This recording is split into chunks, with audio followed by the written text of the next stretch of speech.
আজকে আমরা এখানে দাঁড়িয়ে আছি, তাদের প্রত্যেককে আমার হৃদয়ের অন্তঃস্থল থেকে প্রণাম।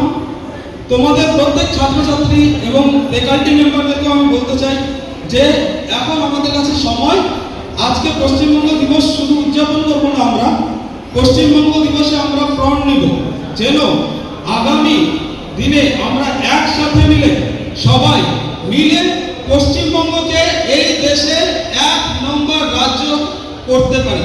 সব দিক থেকে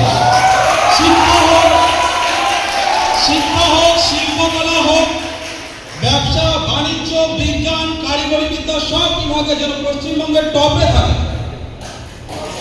আমরা এখানে ইঞ্জিনিয়ারিং কলেজের সবাই স্টুডেন্ট, তো আমরা সবাই সায়েন্সের, তোমরা সবাই সায়েন্স ব্যাকগ্রাউন্ডের স্টুডেন্ট। ক্লাস 9 এ সায়েন্সের বায়োলজিতে একটা চ্যাপ্টার ছিল কোষ, সেল। তো আমরা যদি সেই চ্যাপ্টারটা দেখি তো একটা হিউম্যান বডি বা একটা লিভিং অর্গানিজম তৈরি হয় সেল দিয়ে, তাই তো? তো সেল এর এনার্জি হাউস কোনটা? Mitochondria, right? মাইটোকন্ড্রিয়াকে এনার্জি হাউস কেন বলা হয়? কারণ মাইটোকন্ড্রিয়া অ্যাডিনোসিন ট্রাইফসফেট জেনারেট করে। Am I right? পশ্চিমবঙ্গের শিক্ষালয়গুলো হলো মাইটোকন্ড্রিয়া। পশ্চিমবঙ্গে একটা সেল হলো, পশ্চিমবঙ্গের শিক্ষাঙ্গনগুলো হলো মাইটোকন্ড্রিয়া।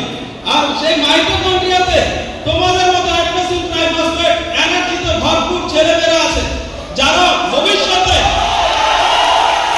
দেশে বিদেশে পশ্চিমবঙ্গের নামকে উজ্জ্বল করবে। আজ থেকে 5 বছর করে, 2 বছর করে যেন আমরা দেখতে পারি যে আলিপুরদুয়ার গভর্নমেন্ট ইঞ্জিনিয়ারিং কলেজ থেকে পাস আউট ছেলেটা কোনো এমএনসি সিইও, কোনো ভালো কোম্পানির এমডি, আমি যেন এটা দেখতে পারি যে তোমাদের মধ্যে থেকে কেউ ভালো ভালো স্টার্টআপ তৈরি করেছো, যে স্টার্টআপের মানে ভ্যালুয়েশন মাল্টিমিলিয়নে পৌঁছে গেছে। এটা আমরা তোমাদের কাছ থেকে এক্সপেক্ট করি। তোমরা সবাই মিলে সচেষ্ট হয়ে পশ্চিমবঙ্গকে তার পুরনো যে গৌরব ছিল, যে ঐতিহাসিক গৌরব আমাদের ছিল, সেটাকে ফিরিয়ে দেওয়ার জন্য আজকে পণ নিতে হবে। নিবে তো? তোমরা প্রতিজ্ঞাবদ্ধ পশ্চিমবঙ্গকে এক নম্বর করতে হবে তো? ধন্যবাদ সকলকে, অনেক অনেক অভিনন্দন। পশ্চিমবঙ্গ দিবসের অনেক অনেক শুভেচ্ছা রইল সবাই। সকলকে অসংখ্য ধন্যবাদ। আমরা সকলকে অনুরোধ করছি তাদের নিজ নিজ আসন গ্রহণ করবার জন্য।